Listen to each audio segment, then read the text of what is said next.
하나님을 주로 섬기는 나라라는 제목으로 함께 말씀을 나누도록 하겠습니다. 샬롬. 샬롬. 주님의 평화가 우리 가운데 있기를 축복합니다. 아멘. 앞뒤로 샬롬하고 인사해 주세요. 자, 옆으로 자리에서 샬롬. 우리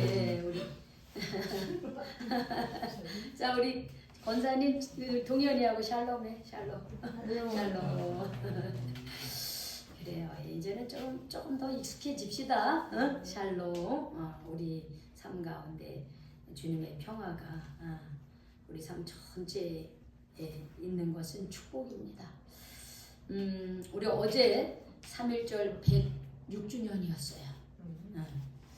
굉장히 오래됐죠? 네. 그렇죠. 어제 청년부에서 양화진 선교사 묘원을 방문했습니다. 7명이 방문했는데 우리가 망원동에 사니까 가기가 참 쉬웠어요. 그런데 외부에서도 많이 왔더라고요. 여기저기 청년부가 또 중고등부가 뭐 아니면 개인적으로 이렇게 많이들 오셨어요. 이 양화진 선교사 묘는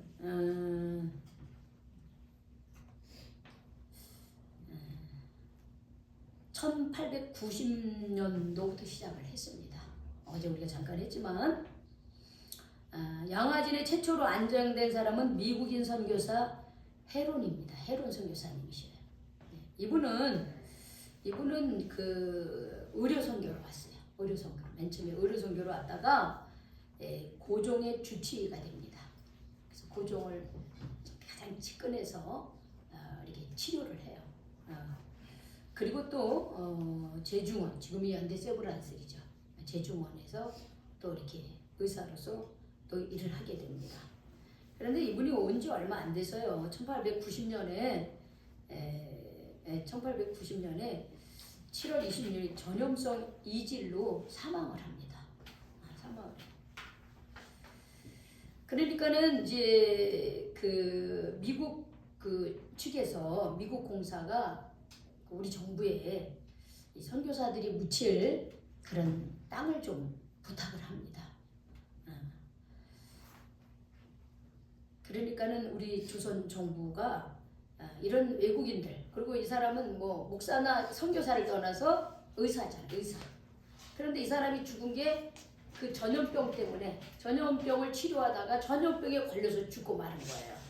근데 미안하잖아요. 그러니까는 어디다가 이 묘지를 줄까? 그래서 원래는 이 선교사들이 사대문 안에, 그러니까 사대문이면 서대문, 그다음에 또 남대문, 동대문, 또 숭례문인가 뭐 이렇게 해가지고 사대문 안, 서울 한양 도성. 지금은 뭐 서울이 얼마나 커요. 근데 그 전에는 그렇게 안 컸잖아요. 사대문 안만 한양 도성이라고 했단 말이에요.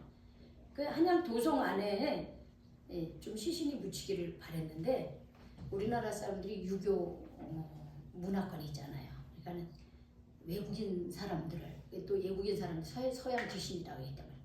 서양 귀신들을 아직은 그런 때였어요. 우리 이 한양에서 묻게 할 수 없다.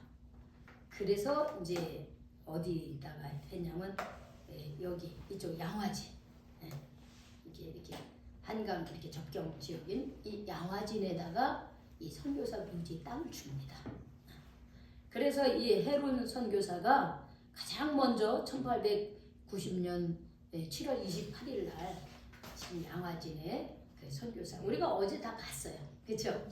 거기에 붙이기 시작합니다. 근데 참 특별한 나라예요. 왜냐하면 선교사 묘지가 그렇게 구성되어 있는 나라가 많지 않아요. 그런데 어쨌든 한국 정부에서 이걸 준 거예요. 우리 선교사들, 그 외국인 선교사들을 위해서 그렇게 하라고.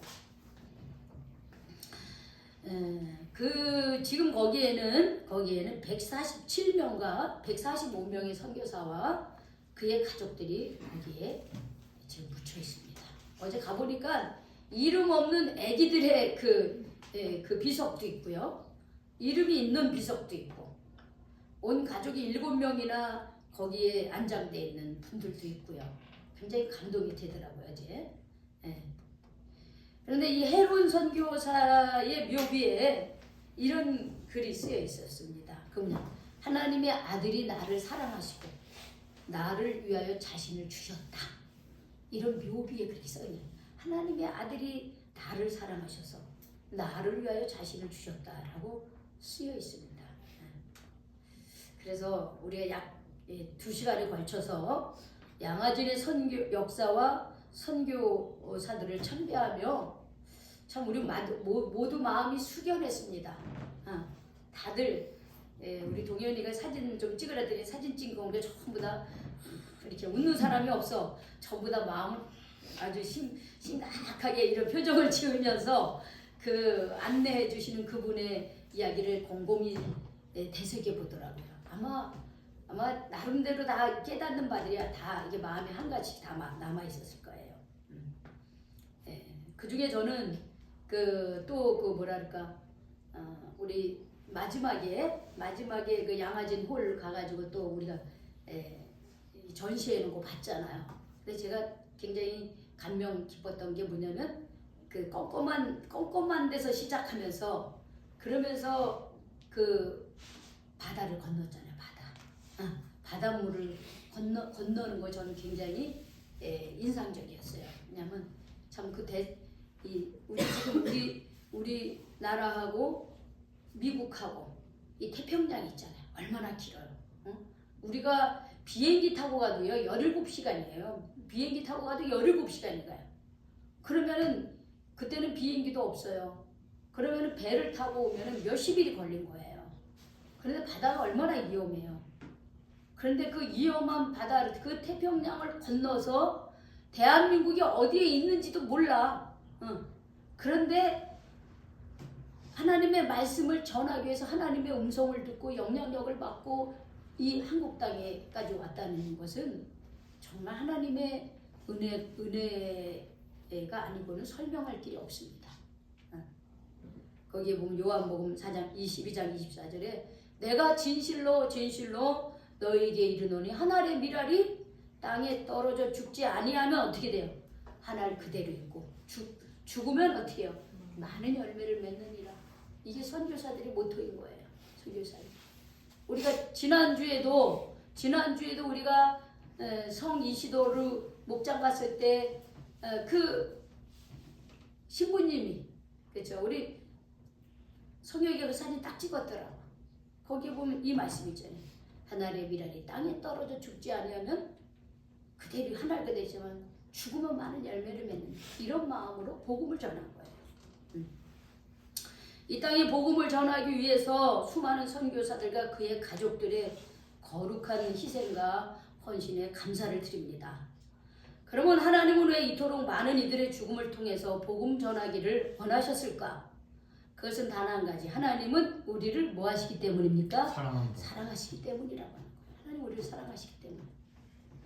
이 헤롯 선교사의 묘비에 하나님의 아들이 나를 사랑하시고 나를 위하여 자신을 주셨다고 쓰인 것처럼 이 헤롯 선교사도 하나님의 아들이 나를 위해 희생하신 것처럼 나도 이 땅에 와서 그렇게 희생을 한다 이 말입니다. 하나의 밀알이 되어 썩어져가는 그런 밀알이 되겠다 이 말이에요. 왜 그렇습니까? 하나님이 우리를 사랑하셨기 때문에 그런 거예요. 대한민국을 하나님이 먼저 사랑했기 때문에 그런 거예요.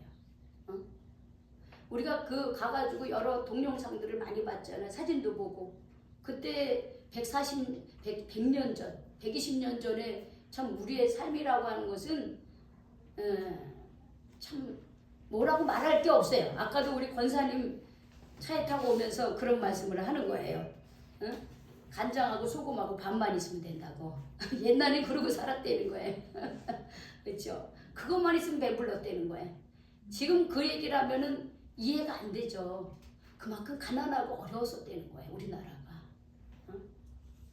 그래서 그 아펜젤러와 언더우드 목사가 우리나라의 제물포항에 와가지고 이런 기도를 했어요. 지금도 대불여관이 있습니다. 사실은 우리 지난번에 어디 갔었지? 제주도 말고 왜 우리 1월 1일 날 저기 월미도. 월미도 갔잖아요. 월미도 갔다가 인천 거기에 그 우리가 대불여관 갔었어요. 사실은요. 네? 대불여관을 지나갔어요 우리가. 네. 우리 거기 그 무슨 구청이 있었잖아요. 그게 원래 그 제물포항에서 들어오면서 그 모든 물건들을 다 수합하고 그런 거였는데 지금 이제 구청이 됐죠. 근데 바로 우리가 그 대불여관을 지나서 그 시장 구경한 거예요 사실은요. 근데 정확한 위치는 바로 거기 앞이에요. 그런데 1885년 4월 5일 부활절 첫 아침에 이 아펜젤러 선교사하고 그리고 언더우드 목사님이 들어왔어요. 그런데 그때 우리나라 막 갑신정변이 일어난 거야. 김옥근에 의해서. 그래가지고 서울로 못 들어왔어요. 그냥 그들이 거기에 대불여관에서 며칠 있다가 아펜젤러 선교사님은 결혼했고 언더우드 선교사님은 독신이었어요. 그래서 아펜젤러 선교사님은 이제 우리나라 국내 사정이 어지러우니까 좀 있다가 돌아갔다 일본에 갔다 다시 왔어요. 그리고 언더우드 선교사는 이렇게 시내로 들어왔고. 그런데 이분들이 대불여관에 있으면서 이런 기도를 합니다.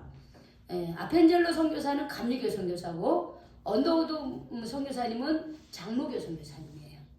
근데 이 아펜젤러 선교사님 이런 기도했습니다. 우리는 부활절 이곳에 도착했습니다. 오늘 죽음의 철장을 산산히 깨뜨리시고 부활하신 주께서 이 나라 백성들을 얽어맨 결박을 끊으시고 하나님의 자녀가 누리는 빛과 자유를 허락해 주옵소서라는 기도를 했어요. 그리고 언더우드 선교사님 좀 길어요. 이분은 젊어서 그런지 기도를 많이 했어. 그래. 주여 지금은 아무것도 보이지 않습니다. 주님 메마르고 가난한 땅 나무 한 그루 시원하게 자라오르지 못하고 있는 이 땅에 저희들을 옮겨 앉히셨습니다. 그 넓고 넓은 태평양을 건너왔는지 그 사실이 기적입니다. 주께서 붙잡아 뚝 떨어뜨려 놓으신 듯한 이곳 지금은 아무것도 보이지 않습니다.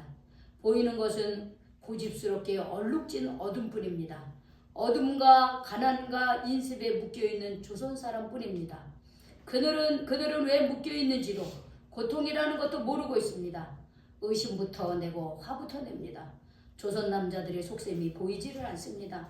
이 나라 조정의 내심도 보이지 않습니다. 가마를 타고 다니는 여자들을 영영 볼 기회가 없으니 어찌해야 합니까? 조선의 마음이 보이지를 않습니다. 그러나 주님 순종하겠습니다. 겸손하게 순종할 때 주께서 일을 시작하시고 그 하시는 일을 우리들의 영적인 눈이 볼 수 있는 날이 있을 줄 믿습니다. 믿음은 바라는 것들의 실상이요 보이지 못하는 것들의 증거라고 하신 말씀을 따라 조선의 믿음의 앞날을 볼 수 있게 될 것을 믿습니다. 지금은 우리가 항무주의 맨손으로 서 있는 것 같사오나 지금은 우리가 서양 귀신 양기자라고 손가락질을 받고 있사오나 저들이 우리 영혼과 하나인 것을 깨닫고 하늘나라의 한 백성 한 천혜물 알고 눈물로 기뻐할 날이 있음을 믿나이다. 지금은 예배당도 없고 학교도 없고 그저 경계와 의심과 멸시와 천대함이 가득한 곳이지만 이곳이 머지않아 은총의 땅이 되리라는 것을 믿습니다. 주여 오직 제 믿음을 붙잡아 주소서. 사나 죽으나 오직 그리스도의 영광을 위하여 이런 기도를 했습니다.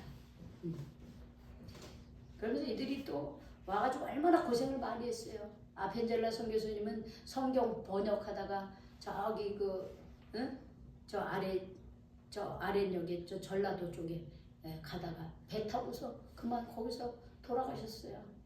본인은 충분히 배에서 나왔기 때문에 살 수 있었는데 그 자기를 돕는 그런 사람하고 그 여학생들이 빠져나오지 못해가지고 다시 배로 들어가서 그들을 구출하려고 그러다가 수장되고 말았어요. 못 나왔어요. 지금도 거기에 있습니다. 그래서 우리가 아펜젤라 선교사님 비석이 있잖아요. 사실은 시신이 없습니다. 그냥 비석만 세우는 거예요. 시신을 찾을 수가 없었어요. 그냥 바닷속에 수장이 돼가지고 깊은 바닷속에 빠져가지고. 그러면 이 사람들만 있는 게 아니에요. 이름이 잘 알려지지 않은 수많은 수천 명의 선교사들이 우리나라에 왔다라고 하는 거예요. 이 암울했던 일제 치하에 복음이 들어왔어요. 어둡던 이 땅에 하나님의 거룩한 빛이 이 땅에 왔습니다. 그래서 하나님께서 오늘 우리에게 이렇게 잘 사는 나라를 주신 거예요. 많은 복을 주신 거예요. 앞으로 우리나라는 더욱더 하나님을 주인으로 섬기는 나라가 돼야 됩니다. 앞으로도 하나님이 나의 주인이고 그렇게 살아가는 백성이 돼야 돼요. 오늘 말씀에도 여호와로 자기 하나님을 삼은 나라 곧 하나님의 기업으로 선택된 백성은 복이 있도다 그랬습니다. 복이 있도다. 여기서 복은 에세르인데 원어로 이 복은 행복을 뜻하는 거예요. 행복. 그러니까 하나님을 주인으로 섬기는 개인이나 나라는 행복하다 이런 말이에요. 행복한 축복을 주신다는 거예요. 그러면 왜 하나님은 우리에게 그렇게 하나님을 주인으로 섬기는 사람에게 행복을 허락하시느냐? 첫 번째는 그들을 향하신 하나님의 선하신 계획이 영원하기 때문에 그런 거예요. 우리 사람이 약속한 것은 쉽게 잊어버릴 때가 많아요. 그리고 자기의 사정에 따라 약속을 깨트릴 때도 많고요. 또 약속한 것을 가벼이 생각해가지고 약속을 지키지도 않아요. 그런데 하나님은 그렇지 않다는 거예요. 하나님은 당신의 자녀로 삼으신 그 백성에 대해서 하나님의 자녀로 선택된 그 자녀들을 책임지시는 분이에요. 우리가 1월, 2월, 2개월 동안 제가 계속해서 말씀하신 내용이 뭐예요? 전해진 내용이 뭡니까? 예수님은 뭐라 하는 거예요? 예수님 우리의 왕이십니다. 예수님은 주인. 네, 나의 주인이십니다. 근데 하나님은 나의 주인이다. 똑같은 말이에요. 하나님 나의 주인이에요. 여러분, 주인은 자기 종을 어떻게 끝까지 책임져 주시는 분입니다. 그런데 우리는 하나님 앞에 내가 종이라고 표현하지만 예수님은 우리를 하나님 앞에서 무엇으로 삼아 주셨습니까? 종이 아니라 뭐로 삼아 주셨어요? 자녀로 삼아 주셨어요. 자녀로 삼아 주셨고 또 예수님 우리의 친구가 되어 주셨어요. 그런 거예요. 우리는 감히 하나님 앞에 우리를 자녀 삼아 주세요 이렇게 말할 수 없지만 그래서 우리는 하나님은 저의 주인입니다. 주인입니다 이렇게 말하지만 하나님은 예수님을 통해서 자녀 삼아 주셨다는 거예요. 그래서 우리 하나님을 주로 섬기는 개인이나 나라는 하나님이 책임져 주신다라고 하는 거예요. 하나님이 책임져 주셔요. 두 번째는 자, 여러분 우리가 하나님의 백성이 되는 것은 우리 스스로가 아니라 하나님의 거룩한 계획에 의해서 그렇게 됐다는 거예요. 그냥 어떻게 어쩌다가 선교사들이 오고 그런 게 아니라는 거예요. 하나님의 거룩한 계획 속에 우리가 하나님의 선택된 백성이 됐다는 거예요. 하나님의 계획 속에. 하나님의 거룩한 계획을 따라 선교사들이 오고 선교사들이 말씀을 전해준 거예요. 우리가 양아진 선교사 홀에 딱 들어갔을 때 가장 먼저 써 있었던 게 뭔지 기억하세요? 하나님 나라 마음이 어쩌고 하나님이 사랑하는 나라 어쩌고 하나님의 계획하심을 따라. 아 그치? 하나님의 계획하심을 따라. 하나님의 선하신 계획하심에 따라 선교사들이 태평양을 건너서 어디로 온 거예요? 복음의 말씀을 갖고 이 대한민국 어둠의 땅, 황무지 같은 이 땅, 문이 열리지 않는 이 땅에 오게 된 거라고 하는 거예요. 하나님의 계획하심이라고 하는 거예요. 요한복음 15장 16절에도 너희가 나를 택한 것이 아니요 내가 너희를 택하여 세웠다 그랬습니다. 그것은 너희로 가서 과실을 맺게 하고 또 너희 과실이 항상 있게 하여 내 이름으로 아버지께 무엇을 구하든지 다 받게 하려 합니다 그랬어요. 무엇을 구하든지. 하나님을 나의 주로 믿을 때 하나님은 나를 책임져 주시고 나를 보호해 주시고 나를 지켜주시는 줄로 믿습니다. 아멘. 근데 여러분 우리가 하나님의 그 백성이 계속 되기 위해서는 어떻게 해야 되냐 굉장히 중요합니다. 하나님 우리를 선택해 주셨는데 우리가 그 선택된 백성으로서 우리가 어떻게 살아야 되니 그거 굉장히 중요합니다. 자 여러분 출애굽기 19장 5절 한번 찾아볼까요? 출애굽기 19장 5절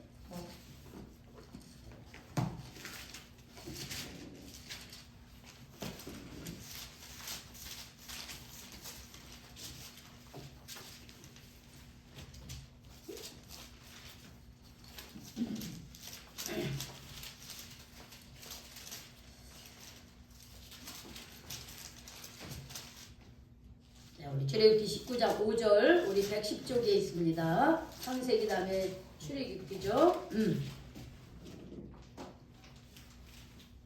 우리 같이 읽겠어요. 시작. 세계가 다 내게 속하였나니 너희가 내 말을 잘 듣고 내 언약을 지키면 너희 모든 민족 중에 내 소유가 되겠고. 그죠? 자, 세계가 다 누구에게 속해 있다 그랬어요? 4개. 네 개. 그럼 내는 누구예요? 나 자신. 나예요? 예수. 여기서 나는 누구예요? 내라고 할 때 나. 이 주인공이 누구예요? 여기서 나는 누굽니까? 네 개에 속해 있다 그랬어요. 응? 누구예요? 예수님. 하나님이죠. 하나님. 그죠? 하나님. 세계가 다 하나님 거잖아요. 그죠? 하나님이 이 세계가 하나님 것이에요. 응. 다 하나님 것이에요.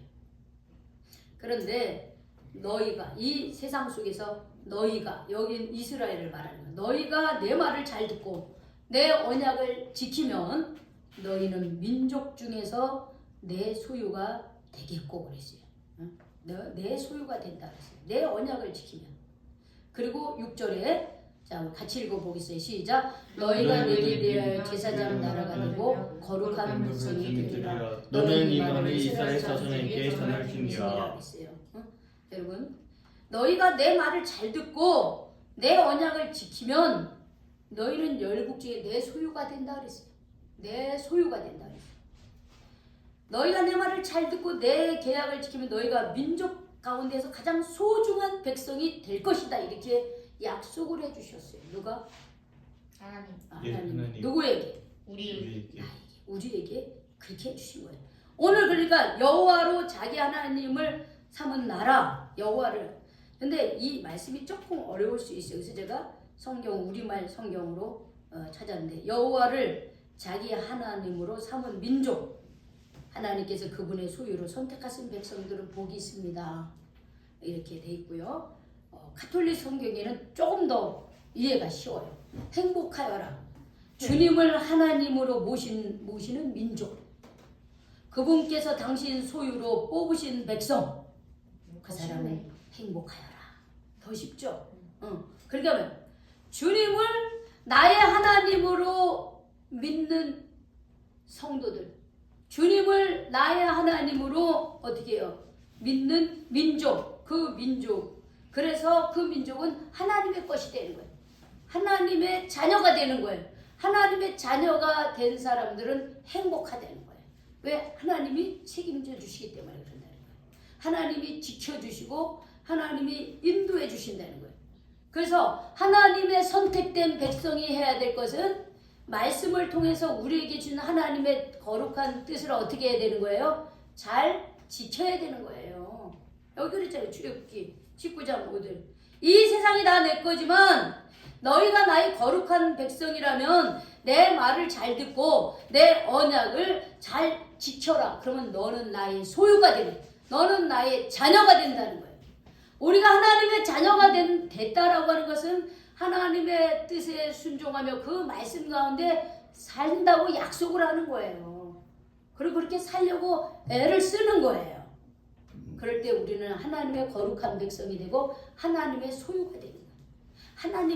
하나님의 자녀, 가족이 되는 거예요. 가족이. 그런데 보세요. 우리나라가 우리 140년, 좀 천주교까지 하면 200년이 조금 넘어요. 이렇게. 근데 이제 천주교는 하도 박해를 받아가지고 그 선교 열매가 미비했어요. 개신교가 들어오고 나서 이 선교의 열매가 확 열렸습니다. 그런데 우리가 짧은 역사 속에 이게 우리 대한민국에 엄청난 그런 폭발적인 성장을 했어요. 기독교인이. 그것은 왜 그랬어요? 하나님의 말씀을 받아들이고 그 말씀대로 살았기 때문이라고 하는 거예요. 그리고 하나님을 나의 주님으로 섬겼기 때문에 그런 거예요. 그래서 이 아까 아펜셀러 언더우드 얘기를 잠깐 했지만 그들이 와가지고 복음을 전한 지 한 얼마 되지 않았어요. 이 사람들이 1885년에 왔잖아요. 근데 여러분 대한독립 그 운동은 몇 년도에 일어났습니까? 1990. 19년이죠. 그렇죠. 1919년. 그러면 20 몇 년이야. 그쵸? 20년 조금 넘었어요. 1885년에서 1919년 빼기 하면 얼마 될까? 10 몇 년. 한 20년 조금 넘었어. 30년 채 안 됐어요. 30년이 채 안 됐는데 그때 1910년도에 일본의 침략과 식민 지배가 그 전부터 침략하고 지배를 했는데 1910년도에 완전히 우리가 이제 서약으로 이제 정복을 당했죠. 그리고 9년 뒤에 대한 독립을 천명하는 만세 운동이 전개가 되죠. 그죠? 최남선 선생님이 초안으로 독립선언서를 작성하고 한용운 선생님이 공약 3장을 추가한 후 민족 대표 33명이 여기에 서명을 합니다. 여기 보면 그 한용운 선생님은 불교계의 대표자고 최남선 선생님은 이제 국문학자였고 또 대종교, 기독교 막 이런 여러 각계각층의 사람들이 다 한 마음을 모아요. 그리고 또 거기에서 민족 대표 33명 중에 16명이 기독교인이에요. 그 중에 감리교 목사는 9명이나 들어갔어요. 그러니까 근데 그때 우리 한국의 인구는 몇 명이냐면 1600만 명이었습니다. 1600만 명. 지금 우리 뭐 5천만 명에서 조금 줄어들어서 뭐 조금 주니까 막 난리도 아니죠. 저 북한하고 하면 한 7천만 동포라고 얘기를 하는데 지금 막 이제 하나 둘 낳고 뭐 하나도 안 낳고 그러니까 뭐 나면 1억을 준다 어쩐다 이제 많이 그러고 있는데 어쨌든 그때는 우리 숫자가 남북을 합쳐서 2천만 명이 안 됐어요. 1,600만 명 정도 됐어요. 근데 기독교인들은 불과 20만 명 정도밖에 안 됐습니다. 그러면 한국의 인구의 약 1.3%에서 1.5% 정도의 숫자에 불과했다는 거예요. 그런데 3.1운동에 참여한 이 주동 세력 기독교인들이 30% 이상이 기독교인이래요. 그리고 이 기독교인들은 다 이제 지역마다 교회가 있잖아요. 그러니까 이 네트워크가 다 형성이 된 거예요. 그래서 이 3.1 만세 운동에 이 기독교인들이 함께 했다라고 하는 것은 굉장히 의의가 있고 우리 기독교인들은 그 시대마다 어려웠을 때 침묵하지 아니하고 하나님의 그 사랑과 그 뜻에 의해서 앞장섰다라고 해요. 앞장서서 나라의 어려움을 극복해 나가는데 역할을 했다라고 하는 것입니다. 그래서 당시 기독교인들은 민족 독립 운동에 아주 중요한 역할을 했습니다. 하나님을 주로 삼았던 대한민국은 마침내 독립을 이루었죠. 그러나 아쉬운 것은 아직 우리나라는 1945년 해방 이후 강대국들의 신탁통치로 남과 북이 분열되어 있다라고 하는 사실입니다. 분열된 상황에서 이렇게 평화 통일로 나아가려고 하는 그런 기미들이 많이 있었지만 지금은 오히려 남과 북이 대화를 하지 않고 오히려 더 이렇게 긴장된 관계에 있습니다. 그러면서 또 우리나라는 우리나라대로 지금 대통령이 탄핵을 당해서 지금 헌재의 결정을 기다리고 있는 상황입니다. 그러니까 참 근데 그럼에도 불구하고 아주 무질서하지 않아요. 지금 우리나라가 나름대로 뭐 대내적으로 대통령이 이제 그 직무를 하지 못하니까 정상회담이나 이런 것들을 할 수 없는 어려움은 있지만 국내적으로 나름대로 어려움이 있지만 아주 이 헌법이 뭐 무질서하게 뭐 군인들이 난리를 치고 그렇지는 않습니다. 이제 지금 이제 차근차근히 과정을 밟아가고 있습니다. 사실 최근에 저는 뉴스를 보면 그 미국의 트럼프 대통령이 취임하고 나서 나름대로 그 전쟁을 종식시키려고 많이 애를 쓰고 있어요. 그런데 그것이 그 당사자들이 제외된 상태에서 평화협정을 하려고 하고 있어요.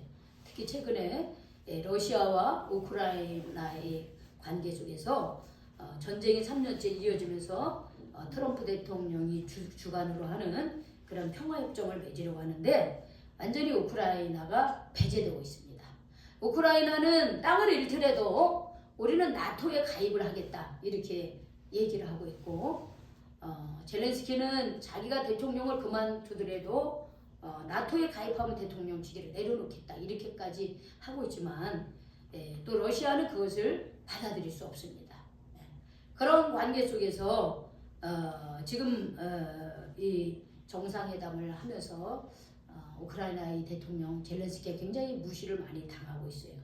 저는 그런 뉴스를 보면서 우리나라도 힘이 없으면 저렇게 무시받을 수 없다라고 하는 것입니다.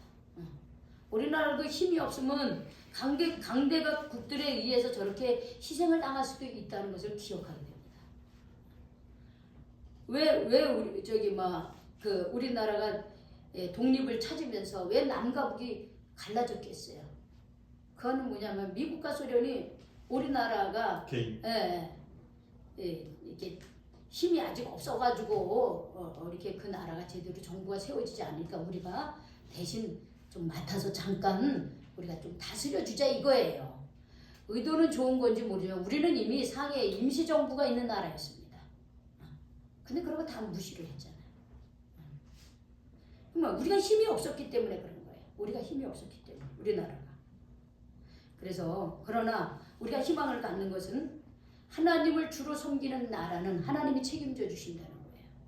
하나님을 주로 섬기는 우리가 있는 한 우리 대한민국을 하나님께서 불쌍히 여기시고 회복시켜 주시리라고 믿습니다. 아멘. 106년 전 대한 독립을 위해서 믿음의 선배들이 앞장서 희생한 것처럼 지금 우리나라를 바르게 하고 또 바르게 세워서 평화 통일을 이루어가는데 누가 앞장서야 되냐? 바로 하나님을 주로 섬기는 우리 그리스도인들이라고 하는 겁니다.